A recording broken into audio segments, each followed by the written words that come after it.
Welcome to the Ask Weldon Show, episode 130. Happy New Year. Happy 2018. Welcome to, depending on your time zone, welcome to, or when you're seeing this, welcome to the first day of January 1st, 2018. Today we're going to talk about when to play more than one position. So this is specifically for things like Overwatch or League of Legends, where you have different things you can specialize in. How to notice your tilt, and how to do VOD review. These are the three biggest questions I got today. And as always, you can call in your questions to anchor.fm. We have 3 call-in questions today and 1 Twitter question. And you can check this show out live on Twitch, twitch.tv/mindgamesweldon, where you can ask your questions on Discord and in chat before and after the show and have a conversation and more of a dialogue about your issues, so we can really dig into them. But for now, let's go ahead and dive into the first question. Let me pull it up here.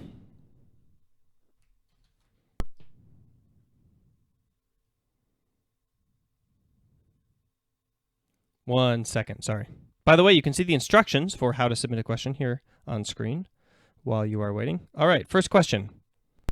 Hey Weldon, I've asked you a lot of questions regarding Dota on Twitter and Snapchat before, but one question I did not ask is when it comes to training and improving, is it better to practice as one position or playing any position will help? I'm basically a mid lane player for Dota and I specialize in the mid lane, but I often find myself playing other positions when I play with my friends or like pubs. Will that still help me improve, or should I strictly be focusing on the mid lane? Thanks, and I'd appreciate your advice.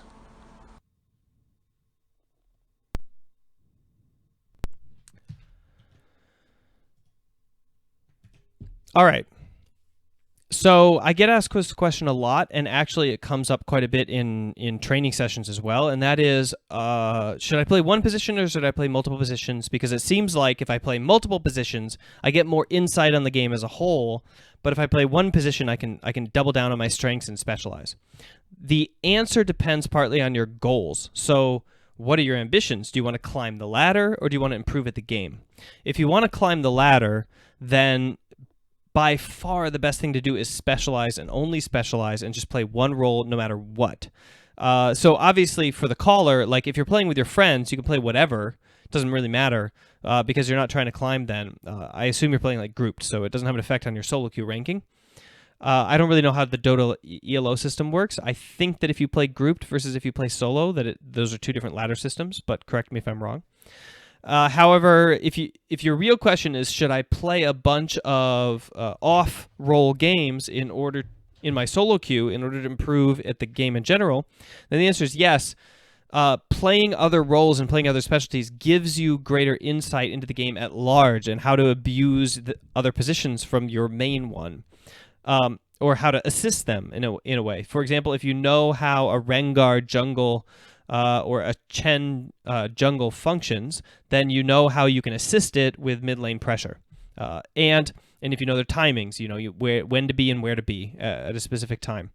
Now, that being said, it's not the greatest strategy for instantly climbing the ladder because remember, the ladders don't represent improvement on a direct one-to-one metric. It's not measuring your improvement at the game. It's measuring your ability to climb a ladder. That is how good you are in comparison to a bunch of other people on a bell curve. So if you, for example, need a certain skill to rank up and you've got like 3 out of 6 components of that skill learned, you might learn component 4 or 5 by doing other roles, but that's not going to be enough to actually perform the skill because you don't have all 6 components learned. So you're not going to see any reflection of that in your ladder ranking, even though you're improving at the game. So essentially what I recommend for people is to play a single role until they plateau. Climb the ladder using a single role and show that you can keep improving. And once you stop improving, once it's hard for you to find things to focus on that are directly reflected in your ladder ranking, then you know you've hit a point where you need to break down the game into smaller chunks and improve in a more component fashion that it won't necessarily be reflected in the ladder right away. And then you should experiment with other roles and make sure that you find some way of getting insight in your position. I like to recommend playing other roles when you need insight, when you need some way of thinking outside the box so that you can accelerate your ladder ranking again. And then, of course, you should mix and match that. Like, you shouldn't just be like, okay, I'm going to play other roles until I break through my plateau. No, you play other roles to get a little bit of insight, then you go back and you all in, and that will then start cranking up your ranking again. So that's the experience that I've had. That's the experience that several of my students have had, and so that's what I recommend for playing other roles. Okay. Thanks for the question, by the way. Let's jump into question number 2. Hello, Weldon. I got several questions for you. How I can find what I need to work on first? When I looked my replay, I just saw my mistake and I see a couple of things I can improve, but I don't know really how to do it. I don't know what I need to focus on first. And so how I can find what I need to focus on first and what I need to improve first, and to just driving it for 10, 20, 50 games, and after go on another topic.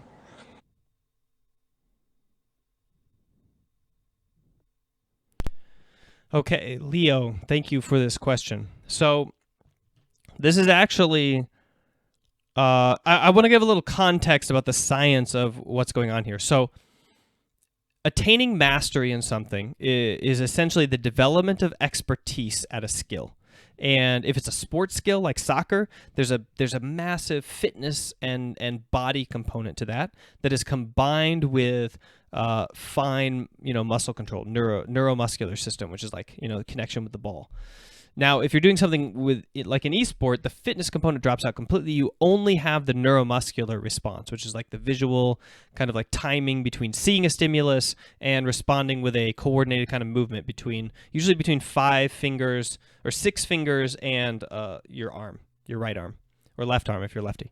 So you're developing expertise in the skill, and for the science of studying expertise, there are a number of researchers who've looked at this, but one of the prevalent theories is that of deliberate practice, which is if we have a concrete path towards expertise, then we know that through the application of deliberate practice, we can progress very steadily towards that kind of mastery level. However, deliberate practice only works for solved systems. That is, systems where we know, okay, step 1, you learn this, step 2, you learn this, step 3, you learn this, and we know from past experience that at the end of that road of those 5, 6, 7 steps is a higher level of skill, and we know all the components. Now, how you train those components, is by having drills from your coach, and that can vary a little bit, but essentially the actual skills that need to be learned to like sandwich together to become mastered at something are more or less known. And this is true for things like violin playing and figure skating and really old crafts that have like essentially been solved because so many people around the world are tackling them that a system has come together of how to learn it and how to achieve a rather high level no matter what if you're studying it a certain way. League of Legends and other MOBAs are not solved. In part because they haven't been around long enough, in part because they're incredibly complex, and in part because they change all the time. So because of that, we can't do deliberate practice, which means you figuring out what to work on next is an art. And the best thing that I can recommend is that you find somebody who has walked your path before, and he can recommend the next step for you.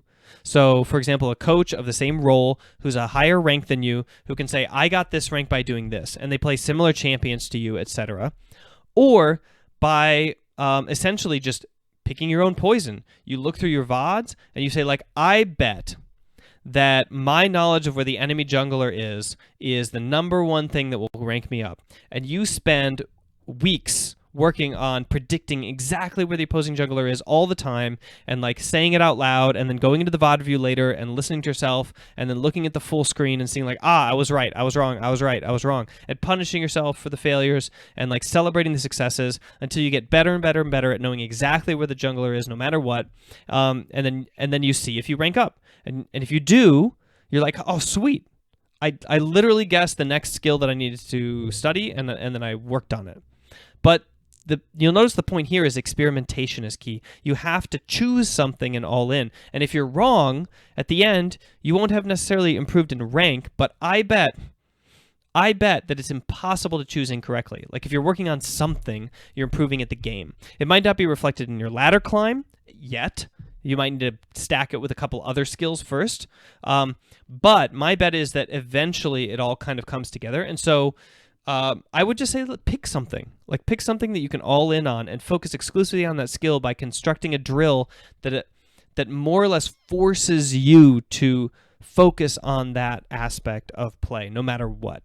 And I gave some examples of that actually in my last video, or might have been 2 videos ago. So you should definitely check that out. You can just go to my YouTube channel, go to episode 130, episode 129, and I give examples of how to create a drill that abuses your kind of like concentration and forces you to focus on one skill development at a time. Thank you for the question. All right.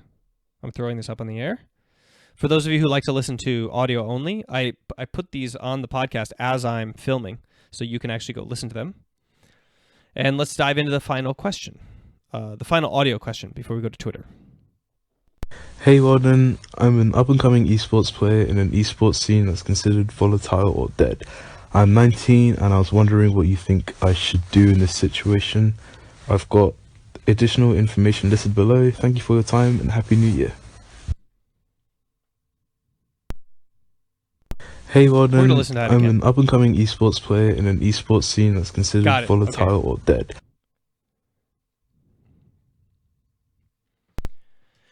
Okay, so thanks for the question.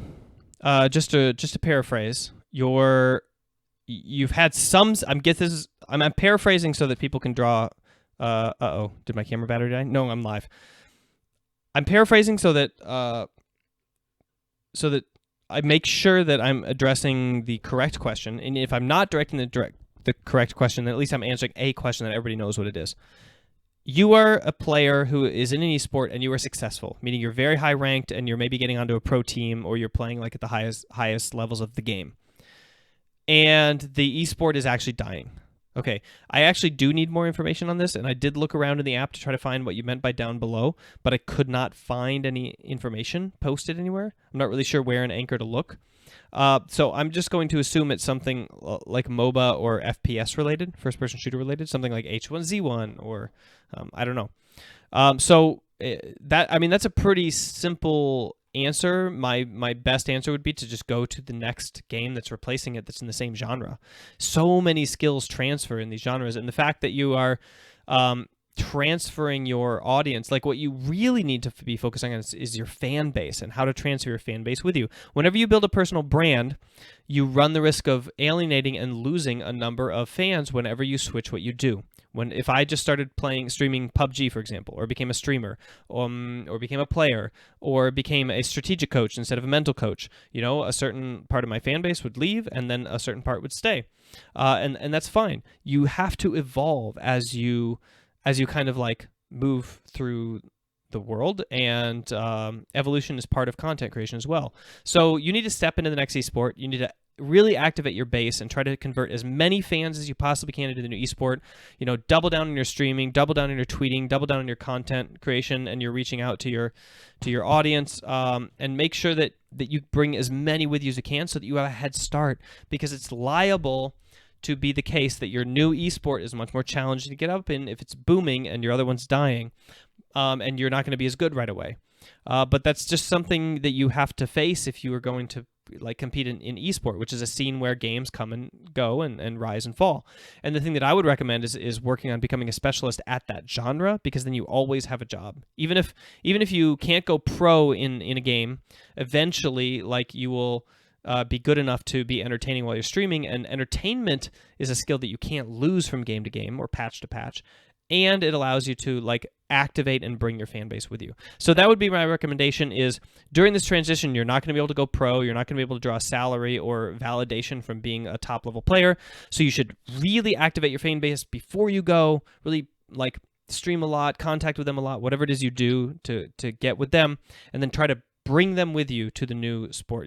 Communicate what's happening, create events or giveaways or things that related to like that transfer, and really kind of make it a big deal. Maybe reach out to new people in the space. Be like, hey, I'm coming. I'm a pro from this sport. Like, come watch my stream. See how to learn how to transfer from this MOBA to this MOBA. Title your stream correctly. Really try to partner with somebody who's going to teach you the game at a high level in the new game. So you can like borrow some of their audience. Do those things to kind of to give you a foothold in the new sport, so that even if as you're getting to the pro level, even if you don't get to the pro level, you do sustain your fan base, which is the number one thing that you acquire being a top level player, that you need to use to essentially monetize your career in order to continue in video games as a career. All right, thank you for the question. That concludes our audio section of the show. I'm going to turn to the Twitter section first, but I would like you to make sure to check out my Mac program. The Mindfulness Acceptance Commitment Program is a program that I designed because I was really frustrated with the idea of just doing elite athletes. I had for years before I started working with pro teams, actually for 1 year, 2 years. Let's say 1.5. It's about right. I was working, with individuals. I was working with regular players, like low-ranked players. I was working with amateur teams, and I was helping them. And when I moved to pro players, the time constraints of my job became such that I could no longer work with just like one-off cases of low-ranked players or anybody who didn't want to pay large sums of money to like book my time, because kids, business, family, kind of just all came in. Therefore, I created this video program. I've been working on it since 2014. It's basically an extension of what I do with pro teams that I've done with CLG, that I've done with TSM, that I've done with G2. Not as much with G2 in this direct format, but I kind of like try to apply the same principles.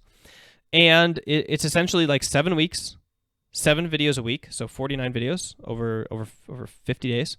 Or you can take longer to do it. It doesn't matter. I recommend a minimum of 3 a week, so you could take as much as half a year. Some people abandon it, come back later, whatever. That's all side details. Anyway, the point is, this is an extension of that, of that training that I do with the pro teams that I believe has led directly to championships being won. Unfortunately, only regional championships. Sorry, TSM fans. But you can check it out, and I try to price it at a point where, like, hey, I made this for everybody. It's accessible to everybody, but there's a little bit of like, I've committed to this, so I'm actually going to do it in there, and a little bit of like, I'd like to buy ice cream, every once in a while for myself, and maybe take my wife out to dinner kind of element in there as well. But you can check it out on my website, mindgames.gg. The landing page is MAC, stands for Mindfulness, Acceptance, Commitment, which happen to be the 3 steps of mental resilience. Being mindful about like what emotions are triggering you, accepting that emotions are a natural thing, and learning how to like let them go through. So instead of fighting your emotions, you're riding them like a surfer, and then committing yourself to behavior that is independent of your emotions as a driver, as a driving force, so that you can be that Zen Buddhist like mentat master who rides the wave of your emotions and always consistently performs the same in like a state of pure concentration and flow as you are playing. Maximum performance all the time. That's the goal. So make sure to check that out. Okay, last question.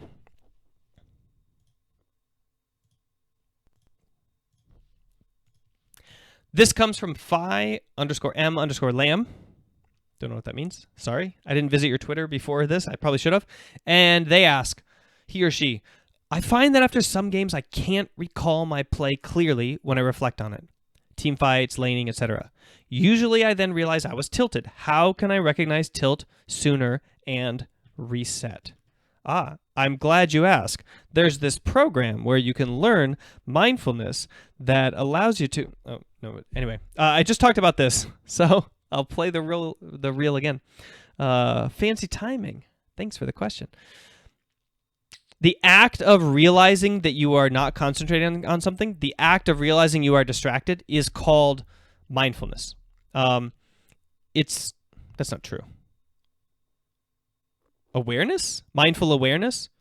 Anyway, there's a psychological metric. So, for example, a 16-question test that can test your sport mindfulness ability. People who score highly on mindfulness are able to be aware of the sensations of their body when they're doing something else, and aware of the thoughts and emotions that are coursing through their brain at more times, and are able to be aware of where their attention is and what it is focused on, more than people who score low on sport mindfulness. So the higher your level of mindfulness during sport, the higher your ability to be aware of where your focus and your concentration is. Given that, you can then also choose to direct it. Now, that's a different skill. Just because you're aware of it doesn't mean you automatically can control your attention. That's a completely different skill that you have to work up as well. It's kind of like knowing objectively how you should move to dunk a basketball and then being able to dunk a basketball, right? So getting the knowledge is one amazing step. Working on it and practicing it until you can do it is another amazing step. And notice you can actually skip the knowledge step and just do the second one, which is what most pro athletes are. They're just natural born concentrators. They're not they're studying mindfulness or whatever. They're just like people who are just so ingrained on one thing that they literally can't become distracted from it.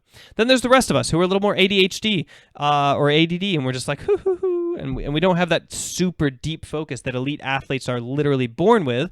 And we need to go through this awareness step and train our brain to make sure that we know what is distracting our attention, and then make sure that we can train ourselves to divert our attention to what we actually want to do. That's what literally my entire program is about. That is the same work that I do with pro athletes as well, because mostly they're held back in terms of their top 1-2% performance by their emotional states or their hang-ups over their the behaviors that they want to do in their team or things like that. So yeah, that's what I recommend is essentially doing mindfulness exercises to learn how to become aware of where your attention is, and then doing mindfulness exercises to learn to control your attention. And of course, the best place to do that is my Mac program. But you can also do that pretty much anywhere. And by the way, if you're watching this on YouTube, you will notice that down below there's a link for a discount to the program. It's a $5 discount. You just use the code AskWeldon, and you get $5 off. That concludes my show, everybody. Thank you so much for tuning in. And once again, have a happy new year, and I will see you guys next time. I'm still here because I want to talk about Runtime. Runtime, by the way, is a meal replacement that I actually had this morning. I woke up at 6 a.m., the very first day of the new year, January 1st, 2018, and I walked to the gym in the snow. I was going to say I ran to the gym, but I walked. Along the way, I had Runtime for breakfast with a little extra creatine in it. And I bought 50 of these a couple months ago, and I've been using them essentially to replace my meals. Maybe one a day, maybe an inconvenient meal or one that I don't have time to fix. And for me, as far as the fact that I'm kind of bulking as well, it's really good because it actually has a large amount of whey protein in it too. So if you're doing protein supplements, you can actually replace that with a meal. So it's kind of like protein, carbohydrate, full spectrum of vitamins and minerals replacement. And I use it. I used it this morning to hit the gym. And by the way, I was literally the only person in there. So just so you know, the new wave of New Year's resolution gymmers has not hit yet. In fact, I think it's going to be coming during this following week. But at least on the first day, you get a reprieve because all of those people are sleeping in and saying, all right, I made this commitment to go to the gym in 2018, but I'll start tomorrow on the 2nd because I'm sleeping off my hangover. Yeah. Well, by the end of my session, one person had joined me and left, and another person was coming in. So kudos to you hardcore gym rats like myself who were there early in the morning today. But anyway, if you also want to be an early riser and you want to get to the gym on time, I recommend this because I find it, although about half the time I fast when I go to the gym, so I don't eat breakfast, then I get pretty low energy, and it's really hard to do lifts. That's fine because I'm doing training, I'm trying to force myself to do it anyway. Other times I just want to get there fast. I don't want to make a really healthy breakfast. I don't want to eat junk either, so I use Runtime.